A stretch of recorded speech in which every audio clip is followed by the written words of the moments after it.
Okay, good afternoon, everybody. You're all very welcome along to our Marine Ireland Industry Network event around blue skills and training for Ireland's marine and maritime industry.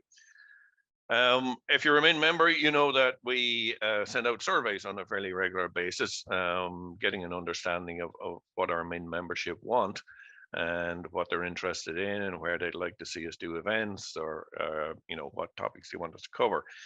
And in the last survey, one of the key elements that came up was around skills and training for the marine sector. So you can see here running a short virtual session, only about an hour long, but kind of an intro, I suppose, to the whole area and how MIIN can possibly be a key part of furthering the capabilities of Irish people in the marine sector. There's our agenda. So we're looking at a short welcome from myself. We're then going to have Rory McGuire from Flagship Management talk about marine industry recruitment and in particular placements and internships and how MIIN can help with that and people into the most relevant companies, both for the benefit of those companies and also for the benefit of career development of those people. We're then going to have Mark Ruane from Wind Energy Ireland and Green Tech Skillnet talk about skills we're going to need for offshore wind. And everybody knows this is a rapidly expanding area where we're going to need an awful lot more people with very relevant skills. So a huge opportunity there, particularly for our coastal communities. We're going to have a video presentation then from Karl Bonner. Karl, well known to this parish from Killybegs Marine Cluster. He's the manager there. Karl's actually away on holidays, but he's going to talk briefly about a program they ran in Killybegs, identifying where there were skills needs and where he could potentially build a course that would meet those skills needs for the Killybegs industry guys. Short Q&A and then we do a wrap up. I'm going to talk very briefly about MIIN training providers, a few slides there on those. And just a couple of things to let you know, session is being recorded. Video will be made available after the event. There is Q&A, but so we would ask you, if you're a standard participant, for the want of a better description, you need to put any questions into the Q&A facility, which is down the bottom of your screen there. And then we can pick those up and we'll have a Q&A discussion with people afterwards. So as a couple of quick points in terms of what's happening with MIIN, we are looking at a face-to-face networking event in November 23rd. That is in Wexford, in Rosslare Ferry Terminal in Wexford. Irish Rail very kindly given us that space to work with. We're also working with Wexford County Council there to do a joint program with them. And this comes out again out of that survey, those surveys that we do. Southeast was identified as an area where people would like to see a face-to-face event, and so we want to do an event there where we'll be showcasing some Irish capabilities there, Irish company capabilities in that part of the world, but we'll also be looking at things like the port upgrade there from Irish Rail to facilitate construction port for and marshalling port for the offshore wind industry, and where there might be opportunities around that. But also we'll be looking at things like MARA, the new regulatory authority, which will be based in Wexford. So do please put that in your diary for November 23rd, and we'll be adding in a couple of extra bits there. We haven't gotten a final program for that yet. We'll be in contact with you in due course. Do please stick it in your diary, and we'll follow up. So a couple of other things. We are all, as always, looking for your best news items. If you've gotten a new contract, if you've formed a collaboration with somebody, you're developing a new launch or whatever it might be, do let us know, and we'll be happy to get that up on our news and event system. If you're running an event or you have an event, we'd be happy to give you some airtime on that as well. We have the marine job vacancies element, so that's there too, and that's the growing element of what we do. If you have a marine job and you want to get it out to a wide audience, this is a great opportunity to do that. Just to give you a few figures, actually, in terms of traffic to the website and so on, for July, we now currently have 540 people on our mailing list. We have 180 companies in the company directory. In July, we had 388 users from Ireland, but we also had 122 from the UK, and we had people from lots of other areas drop by the website to have a look at what's going on in Ireland. So we have visitors there from the UK, Netherlands, Belgium, India, France, and a whole host of other countries. So it's a great facility to get your information out there and to showcase Ireland's capability. We also have the social media spotlight series, and we're encouraging companies there to come into us and get some get a spotlight shone on their capabilities and so on. The last company we had there was NS Safety Wear, and you can see there on the panel on the right hand side kind of what the social media spotlight does. It kind of features what the company does, their products and services, their capabilities, and so on. So again, it's a great way to get a specific profile of company. So if you'd like to be part of that, do please get in touch. The email is there at the bottom, min@bluewisemarine.ie. And as always, major thank you to Mairead, Kaylee, and Sinead there in Blue Eyes, who do the heavy lifting behind the scenes. You hear my voice and you see my face, but in reality, vast majority of the hard work is done by the guys there in Blue Eyes. So look, that's my intro. I'm going to stop sharing now, and I'm going to hand over to Rory.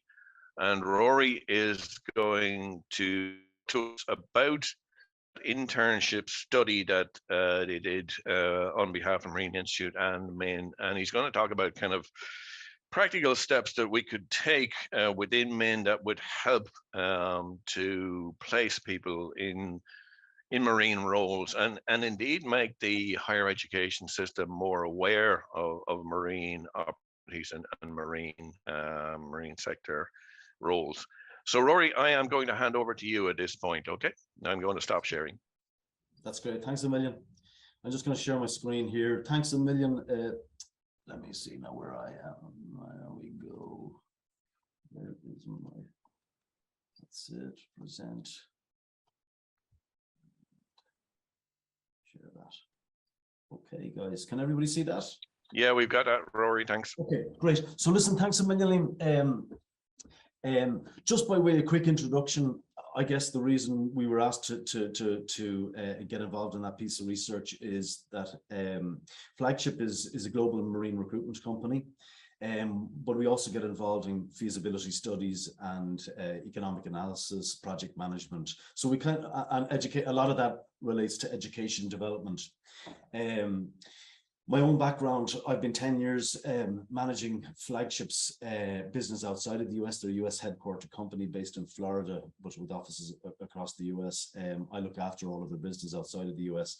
And before that, I was the section manager at the IMDO, the Irish Maritime Development Office, and education was a part of my work program there as well. So I am on the clock. 15 minutes is what I've given myself here, so I'm going to start the timer. And I've been through this presentation a couple of times, so I'm actually going to do something a little bit different. I'm going to go right to the end to the potential actions, the recommendations for the industry, and we're going to try and work our way back so that I can keep within the time that I've allotted. So We were asked to look at the higher education institutes, third level, or the universities and the new technical universities, and how they're engaging with industries at large, and the marine industry in particular. And if there was any way that we could encourage more interaction. But during the course of that study, and I'm going to try and keep this as high level as possible, because we went into an awful lot of detail that maybe isn't relevant for discussion here today, but there are kind of themes that are important, both from a marine recruitment point of view, and for you know, why engaging early is so important for the marine industry. So so the recommendations really are that the Marine Ireland Industry Network members, the companies, should engage with the higher education institutes as early as possible. The one thing that we discovered from talking to from the consultations with all of the relevant universities and higher education institutes was that the work placement offices are very proactive. They want to talk to you. Even if you're not going to take offer a work placement, they still want to be aware of what is happening in the industry. They want to be able to approach you each year for work placement. So that's really important. And we'll talk about how important that is a little bit early. Aside from the higher education institutes, you know, the marine industry does need to engage with the student population at all levels. And there are ways of engaging with that student population, because at the end of the day, the student has the choice of what they want to do in their career. And if you can attract them into the industry or stimulate an interest, then that's going to benefit the industry. So, and I mean engaging with the student population at primary level, at transition year level, as well as at third level. And some MIIN members, some of the companies that we spoke to during the consultations they're already taking kids from transition year, because to try and stimulate their interest, because they can't get them at third level. There are companies like Steam, who are also a MIIN member, trying to encourage MIIN members, marine companies, to give up some of their time and participate in their programs at primary school level.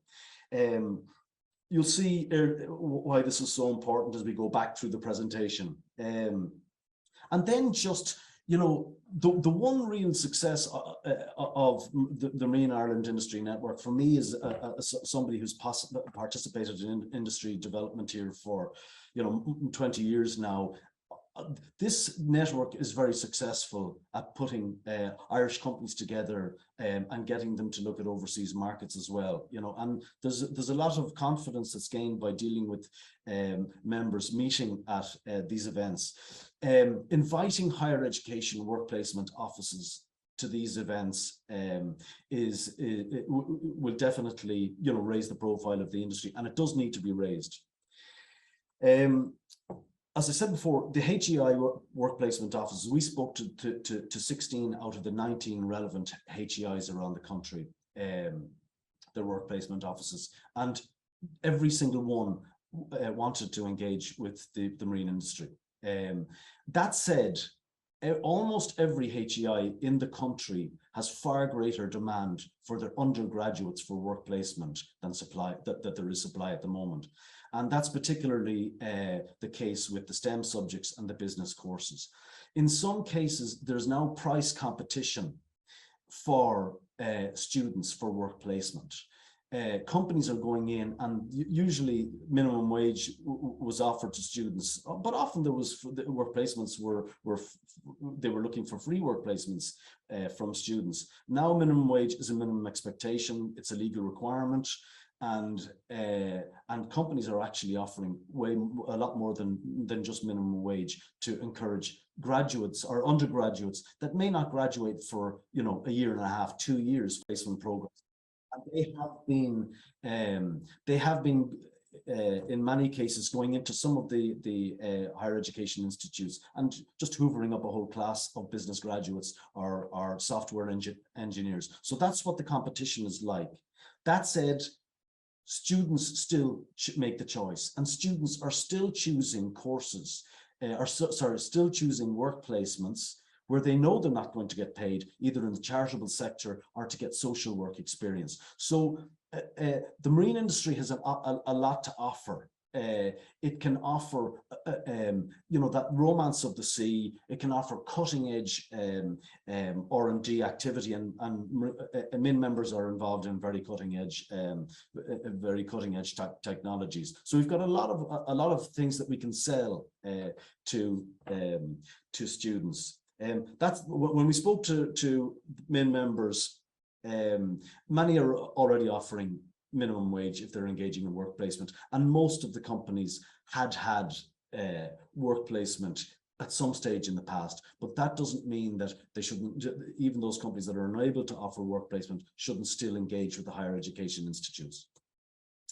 Why am I putting a stat up for the number of new dwellings and the rate of unemployment in Ireland over these two periods? This is the worst environment, from a marine recruiter's point of view. This is the worst environment I've ever experienced for attracting candidates in Europe and globally. A lot of it is down to individuals not wanting to move around as an effect of COVID. But the biggest issue in Ireland, beyond a shadow of a doubt, is the lack of housing and accommodation. I know it's been reported over and over again in the news, but when we were talking to MIIN members, they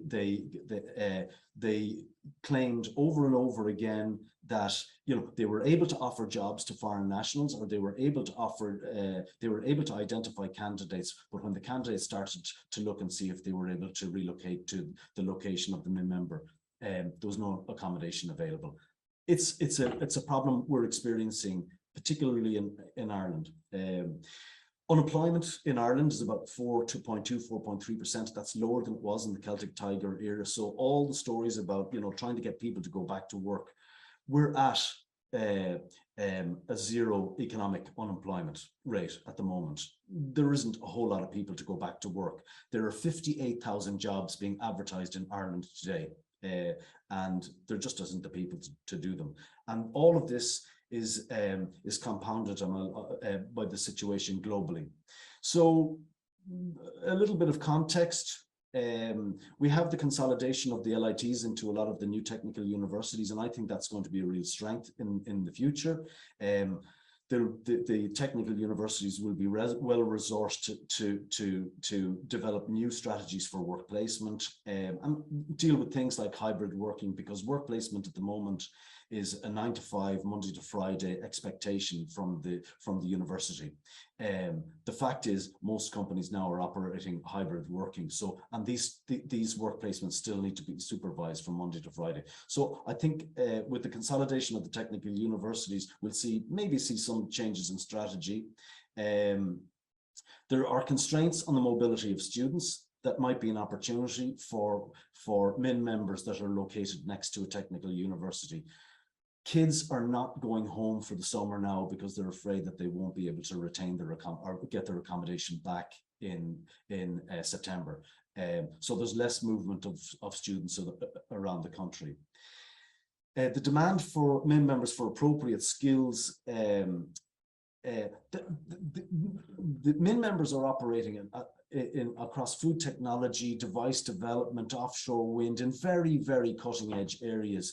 They're at the moment, the skills just aren't there, not just in Ireland, but they're not there in Europe. We're talking about very cutting edge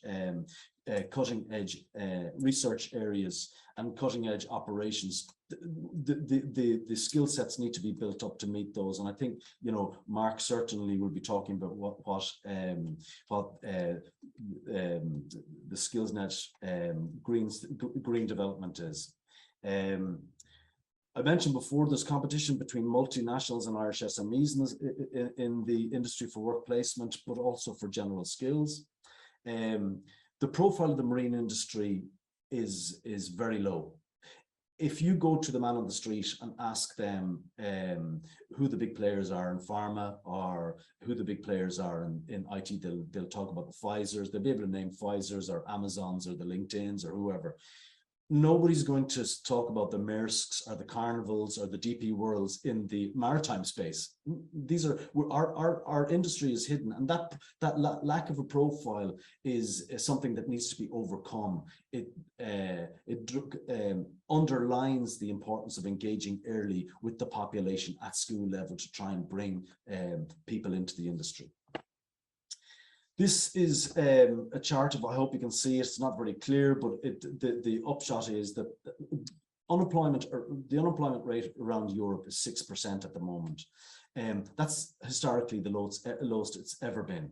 So if we're in Ireland planning to rely on foreign nationals to come in, as we did during the Celtic Tiger years, we'd want to think again, because people are not leaving Poland, Estonia, Latvia, Lithuania, Romania, Croatia to come to Ireland anymore. They don't have a need to. Unemployment is so low in their own countries that they're planning to, that they'll stay there. In fact, you know, it's well reported that some of the foreign nationals are starting to migrate home from Ireland. We operate in a period of unprecedented economic and political uncertainty. COVID, as I had mentioned, is having the aftermath of COVID has been huge, not just in the way that people working remotely, working in hybrid arrangements, but also the impact that it's had on the supply chain is still being felt, not just in the marine industry, but across every industrial sector. If we're expecting a load of houses to be built and that to rectify our own issues at home in Ireland, and suddenly be able to pull in professionals from overseas, unless there's a major shock to global demand, that isn't going to happen. The construction sector are unable to predict the cost of the houses that they're building because of the rapidly rising raw material costs. I mean, we're talking to people who trade steel and metals, and buyers usually expect a fixed price, a price that will be fixed for a minimum of 8 weeks. And these days, for any raw material, if you get a quote for raw material internationally, you get a 3-day quote, because the prices are rising so quickly. So how can the construction sector expect to build 25, 30, 40 or 40,000 new homes a year without knowing, you know, what it's going to cost them to do that, and even if people are going to be able to afford what they build? So that's an issue, and unfortunately, the only resolution for that issue is a global recession. I mentioned before the profile of the marine industry. It's not just an Irish situation. You know, it was a situation when I was working with the IMDO. The marine industry just is a hidden industry. It doesn't have a profile here. It doesn't have a profile anywhere in the world. It's a complaint that we hear over and over again. It's why, going back to the potential actions, engaging with the work placement departments of HEIs is so important. It's why the Marine Ireland Industry Network and all of these types of seminars, all of the webinars are so important, and why they've been so successful. It's why it's so important to raise the profile. So if your takeaway is this, you're a company that's involved in the marine sector, and you're not already, you know, taking kids in at transition year level, you know, or engaging with companies like STEAM at primary level, or engaging with work placement offices, you should be. So that's it. Thank you very much. And I have 12 seconds left in my presentation. That's great, Rory. Thank you very much on that. I suppose an interesting question.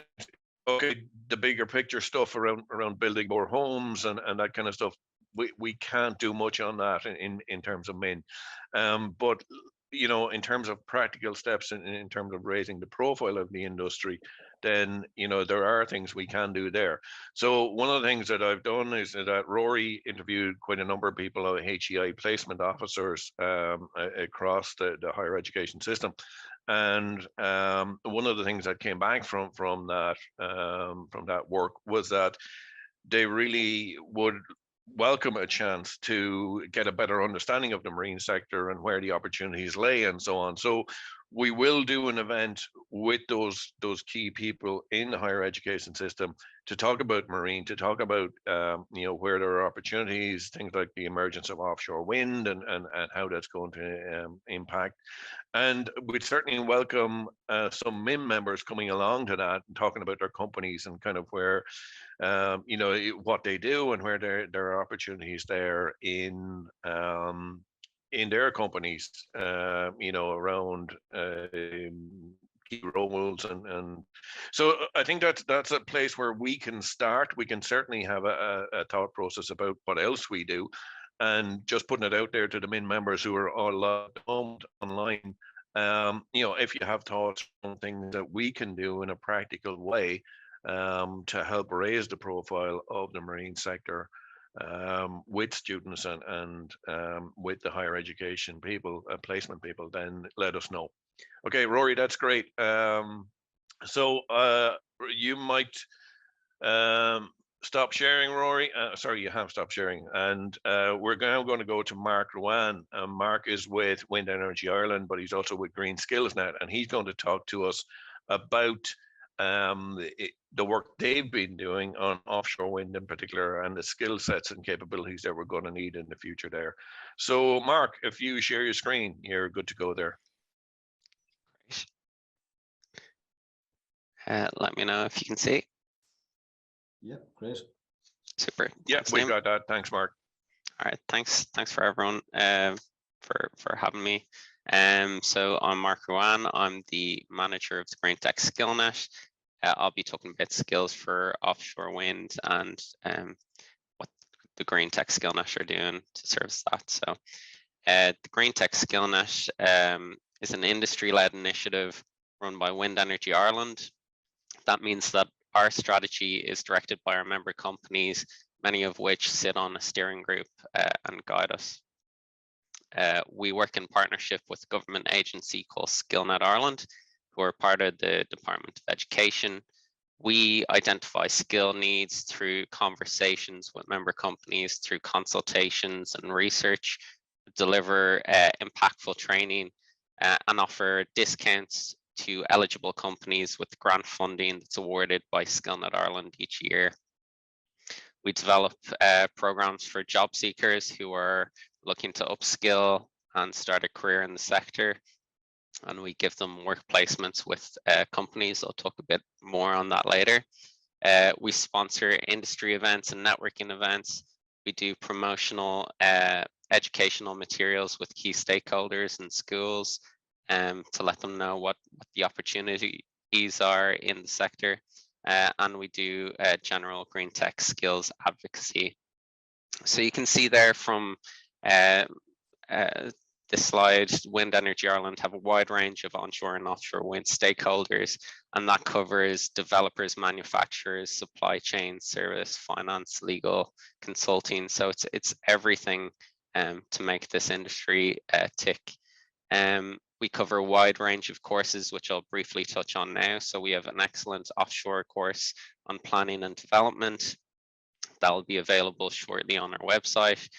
We reviewed the MAP bill at the start of the year with Beauchamp solicitors and identified the implications for our member companies.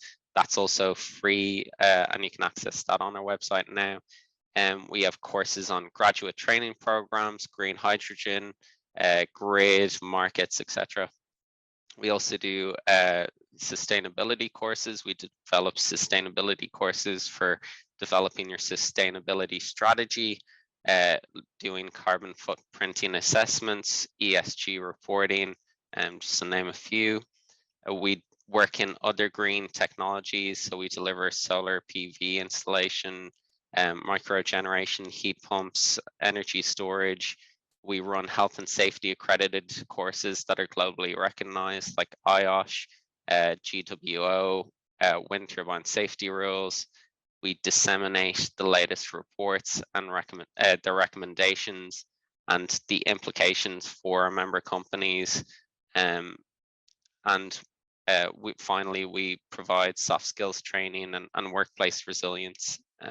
So it's a huge breadth of courses that are available, and we can support you with whatever your needs are. So Ireland, as you know, have a massive potential. We have a huge marine footprint that's approximately 7 times the landmass of Ireland. Ireland's one of the best offshore renewable energy resources in the world. Its recent research suggests there's up to 50 gigawatts of capacity off the south coast and 75 gigawatts off the west coast.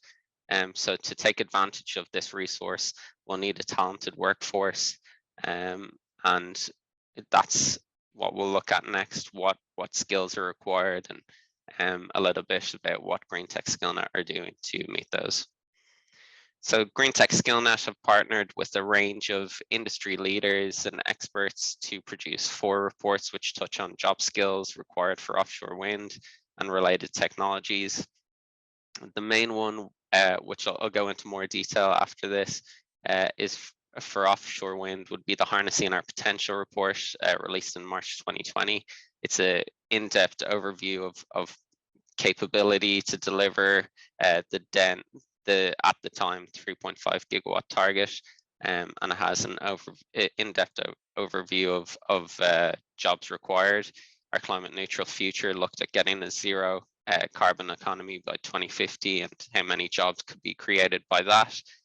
Skills for zero carbon was, we sat on the steering group for future expert group for future skill and needs to develop this core report, which looks at the climate action plan targets for heat, energy, and transport, and how we can facilitate the transition to meet those targets and facilitate the skills development in that.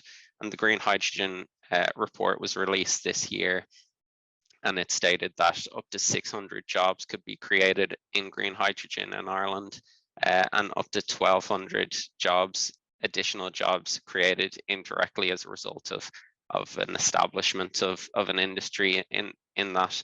And that's probably only increased now because the government have since raised their targets to 2 gigawatts of capacity for green hydrogen. So this is a piece of work from the Harnessing Our Potential report. It looks at the five key areas of offshore wind development. You can see on the center, it's the first stage. It's got a pie chart of all the different types of jobs and competencies, and then the legend on the right. So it's a bit blurry, so I'll just give you the key highlights for each stage. So in the development and consenting stage, about half of the jobs will be made up of shipping crew and legal, regulatory, and taxation experts. And then there's a number of engineering roles: civil, naval, geo, and mechanical. In the procurement and manufacturing stage, about half is going to be factory workers, so welding, fabrication, plating, blasting, electricians, and then again, a large number of engineers: mechanical, naval, geo, electrical. In the installation and commissioning phase, ship crews are dominant, with crane operators and drilling required at this stage. There's also going to be requirements for remote operated vehicles and naval logistics. In the operation and maintenance phase, it's mostly made up of civil workers, technicians, ship crew, admin, industrial, mechanical, and electrical, and naval engineers. So it's a much more of a broader blend over a long period. So this period is probably about 25 years.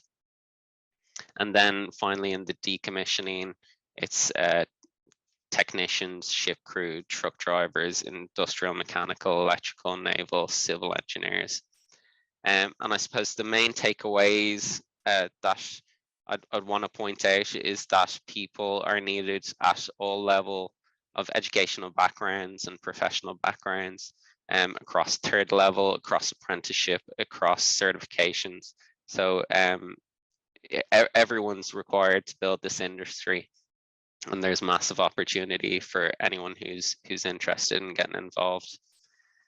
This is a table excerpt from the Skills for Zero Carbon report, and it looks at niche and emerging roles, and I highlighted with the yellow box there the key ones for offshore wind. So you've got marine engineer, wind turbine technician, marine equipment and remote operated vehicle operators, and ship crew and officers.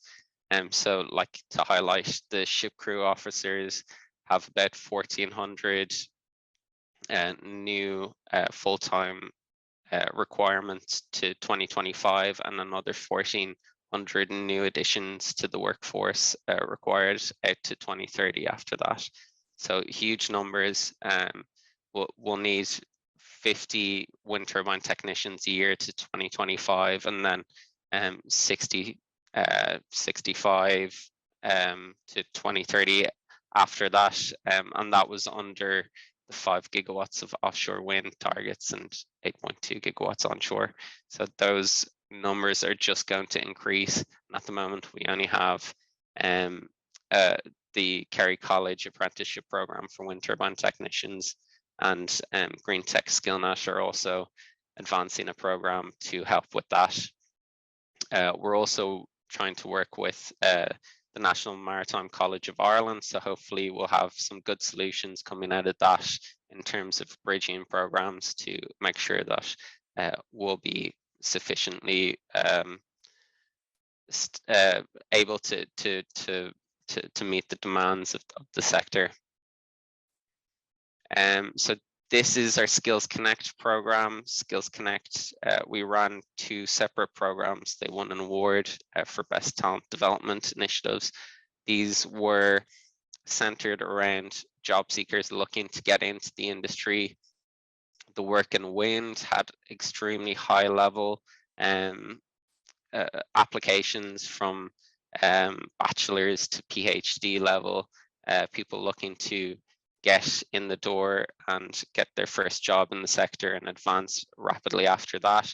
So the breakdown of the program was personal development coaching, so building your CV, interview skills, communication skills. Then we go into foundational understanding of onshore and offshore wind.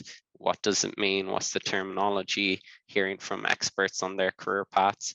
Then we go into more bespoke, in-depth industry knowledge like grid market policy and planning systems. And then we match them up with industry companies for work placement between 1 and 6 months, depending on the trainees' requirements and the company's requirements. So we match them up for an interview, and they talk that out. With the wind turbine technician program, again, we have the same personal development coaching, foundational understanding, and then we give them globally recognized certified training in health and safety for GWO accreditation and wind turbine safety rules, and then we give them technical training, which is also globally recognized GWO training. And that also has a work placement, so we place those with industry. Any private company, sole trader, anyone who needs assistance and is working in the sector can apply to host, and we can talk to you about that. So just to give you an idea of some of the companies we worked with in 2021, there's Vestas Energy, Bord na Móna that pop out that you all know. In terms of, so just to recap, I suppose, we provide 4 key areas that would be relevant to yourselves: training, future skills, development, research, and the Skills Connect program. Our training is 30%, up to 30% grant funded So if you're trying to buy a course off the shelf with a training provider, it costs you €1,000. If we're giving 25-30% discount, that would look like we would pay for your place on that course. We would invoice you for the balance, so 70%. So in €1,000 cost, you pay us €700 and you're booked on that course, you're saving €300.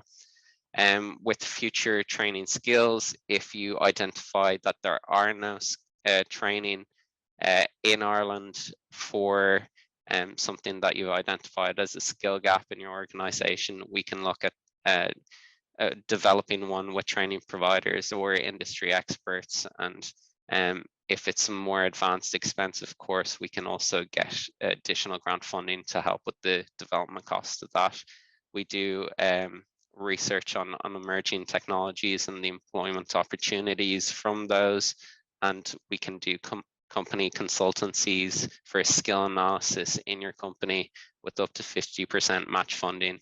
And then the Skills Connect I mentioned already. So if you're interested in anything that I've mentioned, my contact details are on page. I'll circulate it afterwards, and our websites are greentechskillnet.com, and for the Skills Connect, it's gtsskillsconnect.ie. Thanks. That's brilliant. Thanks very much, Mark. I think there's some really important and relevant points there. You know, particularly around things like bridging courses. I think, you know, where people who have very relevant skills from other areas of the marine sector, be they fishers or whoever, you know, that they can transition into this industry. Absolutely. Yeah, you see a lot from oil and gas as well. Yeah. So yeah, and I mean, one thing that strikes me is that, you know, and I appreciate that there's lots of people looking at skills in this sector in Ireland, but you know, so much has happened in the UK in particular, and they've been at Offshore Wind now for 15 years at least. So they've learned a great deal in that time. If we're smart, we learn from the work that they have done, you know, around skills and you know, bringing those jobs to coastal communities, you know, rather than try and reinvent the wheel ourselves there, you know. Yeah, brilliant. Okay, listen, that's brilliant. Thanks very much, Mark. Thanks. We'll come back to you on the Q&A piece. We're now going to go to that piece of pre-recorded video that we have from Karl Bonner. Mairead is going to run it for us there. So Mairead, if you fire away, this is from Karl Bonner, who's manager of the Killybegs Marine Cluster. He wasn't able to be with us today, he's on holidays, but he sent us his pre-recorded video. So you might roll it there, please.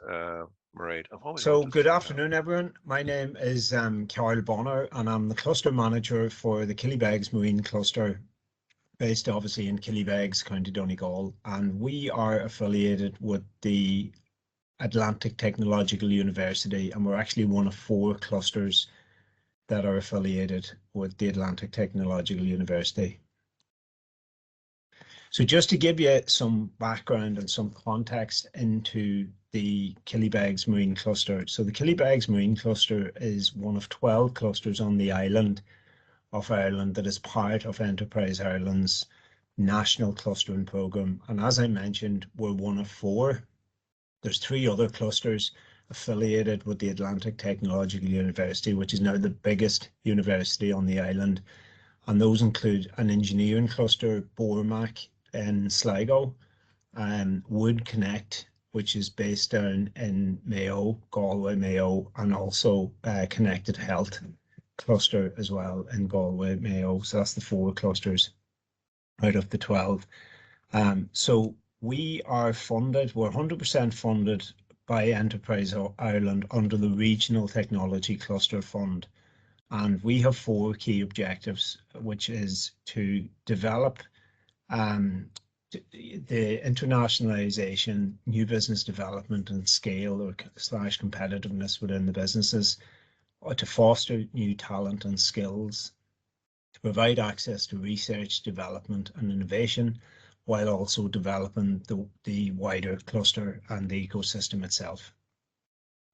So just to give you some background again on the actual the domains. So we're Ireland's only dedicated blue economy marine cluster, and it comprises currently of 7 active and identifiable blue economy industries, and that they include the commercial fishing, which in fact is the base industry, and then all the ancillary industries, which is fish processing, marine engineering, aquaculture, offshore renewable services, marine tourism, and renewable energy.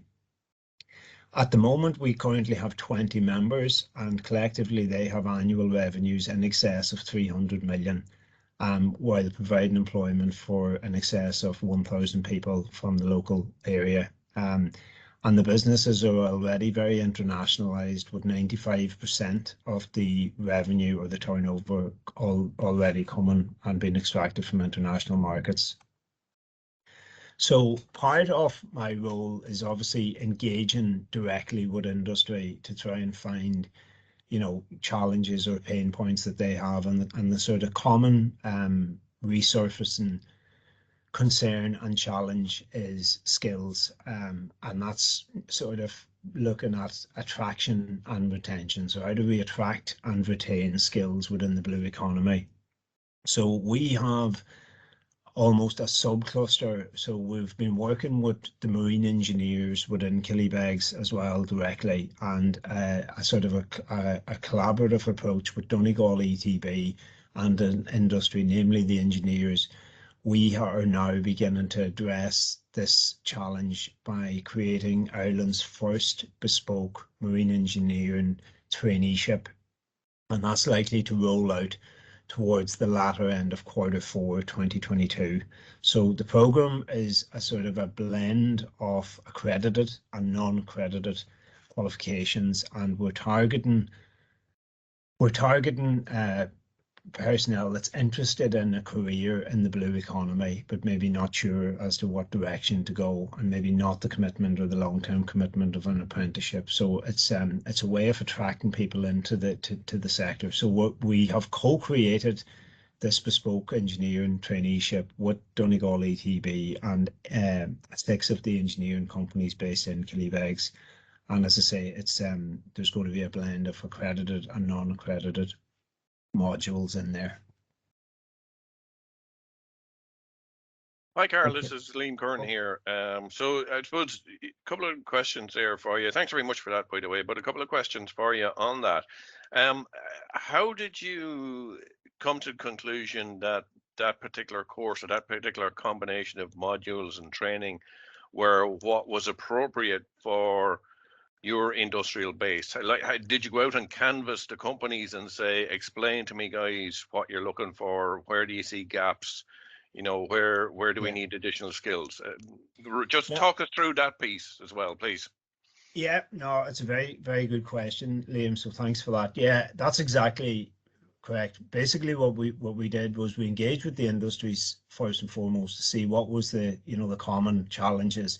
And across all the 7 sectors that was previously mentioned, skills was sort of coming up and resurfacing. So we have, as I say, almost like a subcluster of marine engineering companies that we work with and meet maybe on a monthly basis. So the process was engaging directly with industry to see what are their challenges and what does that mean in terms of skills. Like when we talk about skills, what do we actually mean? Like what type of skills? So those were the sort of questions that was put to the industry, and we obviously invited and worked in collaboration with Donegal ETB to see how could they best assist here. So obviously when you're looking at marine is quite specialist. And obviously you didn't want to infringe on apprenticeships as well in terms of the curriculum. So you needed to really engage from an industry perspective as to what level they needed the candidates to get to, without going into say an engineer or an apprenticeship type module. So that wasn't a challenge. An example of that could be, and obviously, as we know, there's electrical apprenticeships, but at what point do you upskill them on electrics where they don't nearly have to go on then and nearly have a diploma in electrics or being an electrician? So that was Right. a kind of a challenge, you know. But the other thing that actually came up in them discussions as well, Liam, which I think was interesting, was looking at the sort of the human skills, you know, empathy and interpersonal skills and stuff, that we're hoping to include those as part of the modules as well. Like, so not just the tangible practical skills like fabrication, welding and so on, but the actual human element as well, which was interesting. Yeah, I mean, one of the interesting things that came out of the study we recently did on internships in the marine sector was one of the major challenges people were facing wasn't like you say, it wasn't around the technical capability of the interns. It was actually challenges around things like housing. You know, that people who were struggling to actually find you know, housing particularly in coastal locations or in port locations. In terms of you know, Killybegs, you're like a lot of marine, a lot of marine coastal communities. You're on the periphery of the regions. Did you find it a difficulty, or do you see it as a difficulty to train and retain people in coastal communities when, you know, particularly if they're in their early 20s, they're going to be attracted to the bright lights of the big city and that kind of thing? Is that an issue for you?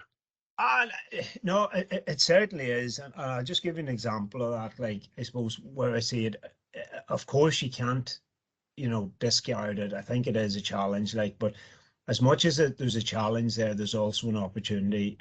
I think it is fair to say it's possibly easier to find housing, although that's still a huge challenge for the county. You know, particularly given the, you know, the whole issue with MICA and the extra pressure for demand on housing there in the county. So we're not exempt from that. So it's definitely, you know, food for consideration. But in general, it would be, I think it's a fair enough point to say it's easier probably to get housing here than maybe say a Dublin or a city. That being said, the other opportunity, I think, and you can see it there in the backdrop there, is the actual university and the positioning of the university. So the campus, ATU Donegal has two campuses. One is obviously in Killybegs, which is the one behind me, and also the one in Letterkenny. So people that are exploring or looking to explore a career in the blue economy, I believe, will travel. And I see Killybegs being positioned as a centre of excellence because obviously we have the university there, we have the relationships with the likes of the Donegal ETV and what's available. So I see that as an opportunity, and even I see that as an international opportunity with other clusters. So like you look to our friends in Norway as an example.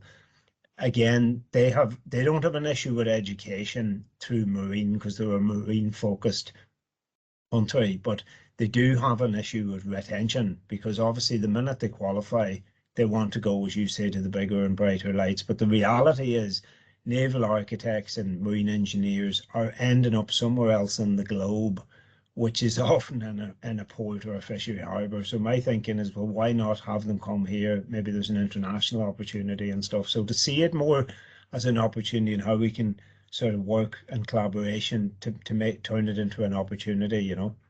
Yeah, that's a great point. Actually, I think the other nation that I think has a very strong links with Killybegs is Scotland.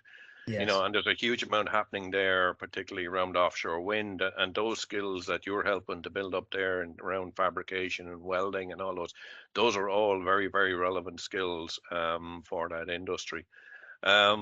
So look, Karl, we're up on time. Thanks very much for your contribution and thanks very much for pre-recording here. Karl is heading off on his holiday, so we wish him well and a well-deserved break, no doubt. So listen, thanks very much for that, Karl, and we'll talk to you when you come back. Okay, take care. Thanks very much, Liam. Thank you.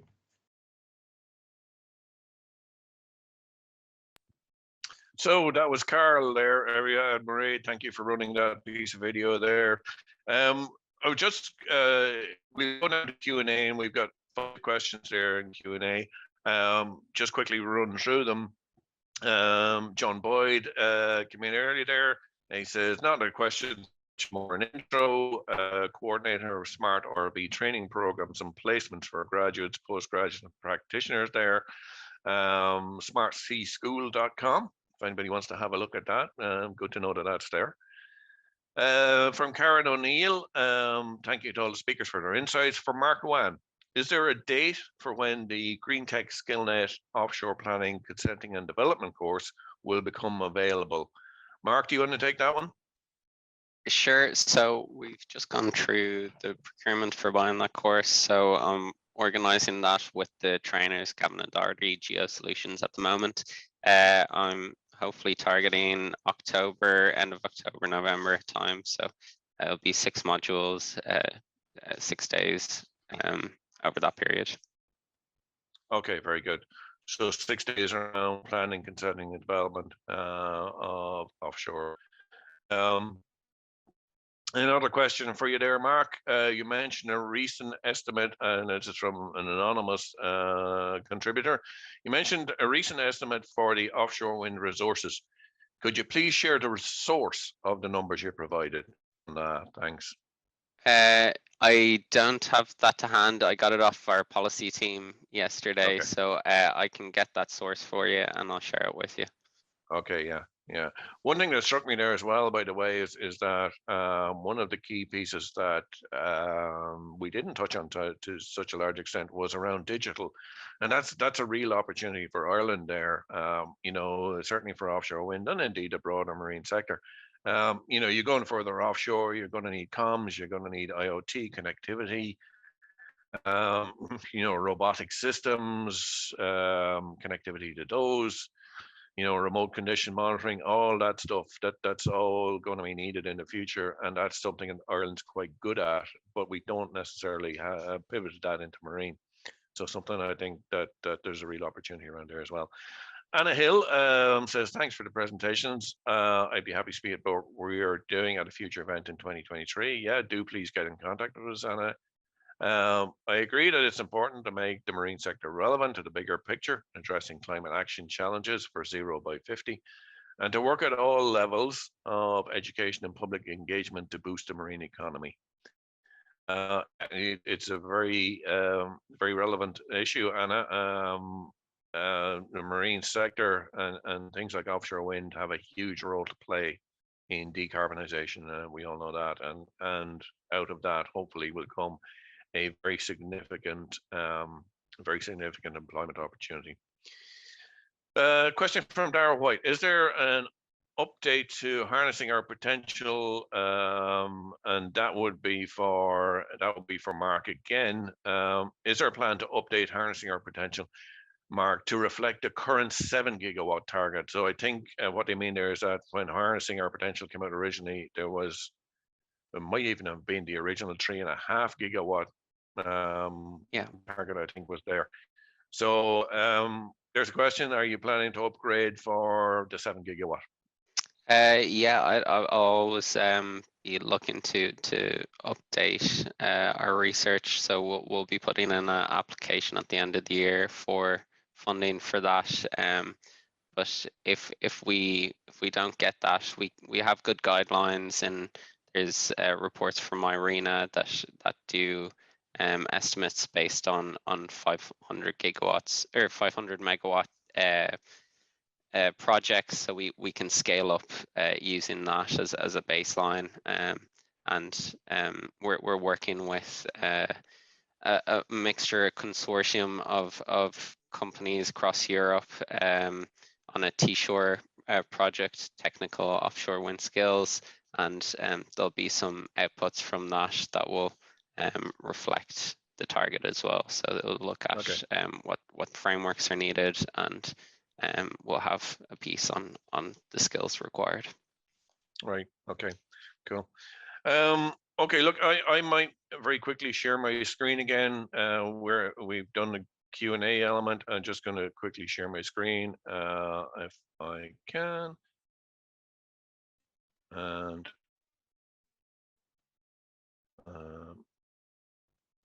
just bear with me 1 second there, guys. Things are slow today. Okay, people might let me know if we can see that in presentation mode, please. No, I think it's just the folder. Okay.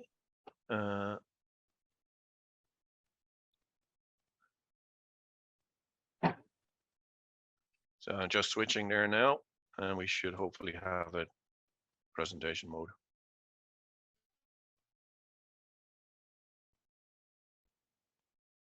So we can just see your file explorer. So it's not actually the presentation. Okay, sorry, something Window, wrong. yeah. I can Marie, share. Yeah, I can share it here if you like. I was just going to say, could you Yeah, share from sure. your side, please? And because we had this glitch before when we started. Yeah, sure. When we Just give me started a out, second. you might share that presentation if you can, please.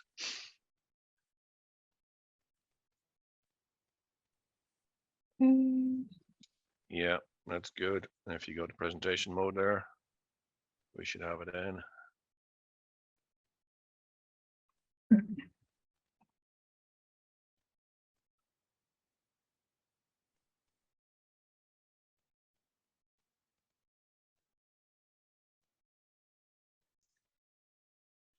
Are you in presentation mode, Marie? No. Look, let's work with what we have there. So what we wanted to do was to showcase very briefly MIIN members who have training and skills development capabilities. Yeah, there you go, Marie. We're on. I have full screen now on my side. So we're very quickly going to run through the MIIN members here. So we've got Seamanship Centre who are based in Killybegs. Could I have next slide, Marie, please?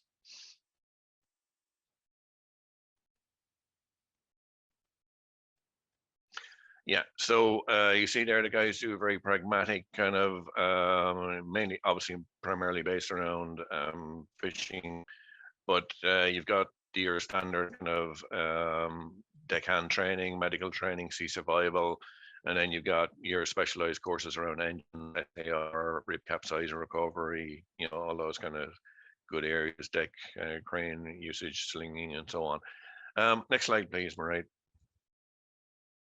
So BIM, they originally sent us is quite a detailed slide on kind of what their courses were. They said, look, just run this slide here. They emphasized a very pragmatic nature of the kind of courses that they run. I think BIM would be well known to this audience. So look, you know, the contact details are there for anybody who wants to do it, but it's standard stuff around first aid on board, you know, deckhand training, survival, firefighting, you know, breach simulation, all that kind of stuff. Next slide, please, Marie.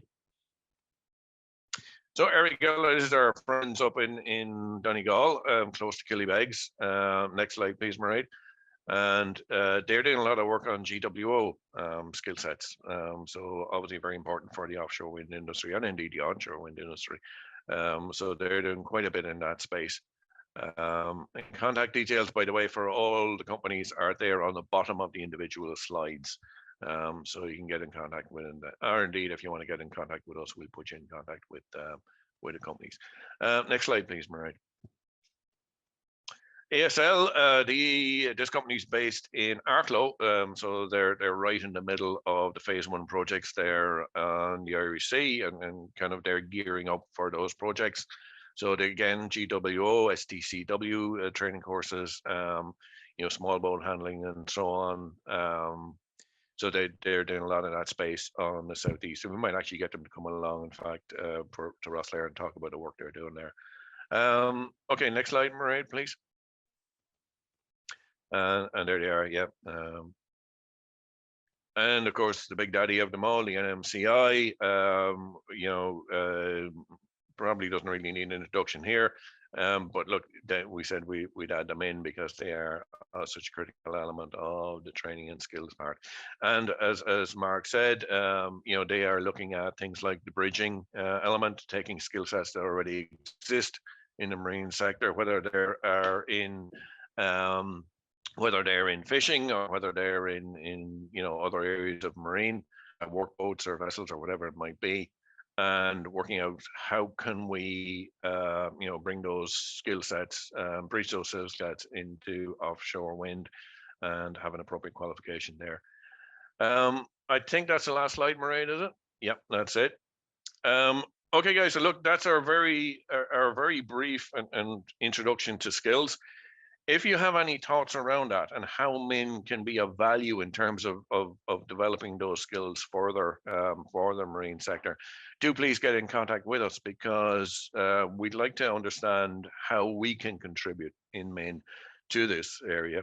And, you know, I think one of the early opportunities or early pieces that we can do is around educating, as Rory said, the HEI placement people around the marine sector and where the opportunities exist, and indeed the emerging opportunities around things like possibly not even directly marine roles, but things like green hydrogen, which are going to be a byproduct of offshore wind. You know, and where that is in terms of national national priorities and how that industry is developing. So look, just to finish up by thanking our key presenters, by thanking Rory, Mark, and Karl Bonner from Killybegs, and for Mairead there for helping me out and salvaging, as always, salvaging today. Do please get in contact with us. We always say that MIIN is not, it's not an EI network, it's not Marine Institute network, it's not anybody else's network, it's a network of people in the marine sector in Ireland. So it progresses and grows and becomes more dynamic by engagement. So do please stay in contact with us. If you have anything of interest, be it a news item or you want to feature in you know, the social media spotlight, or you've got a job that you want filled, you know, do please get in contact. We'll be happy to help people out. Final point, do please get in contact, or sorry, do please put November 23rd in your diary for Rosslare. And again, like I say, if there's particular things you wanted to talk about there at that networking event, you know, let us know. They are typically fairly informal. We deliberately make them informal networking events, you know, and we'll be happy to facilitate anybody on those. All right, that's it. Thanks very much to presenters. Thanks very much to everybody who attended. And look, we'll talk to you again on November 23rd. Take care, everybody. Thanks. Bye, everyone.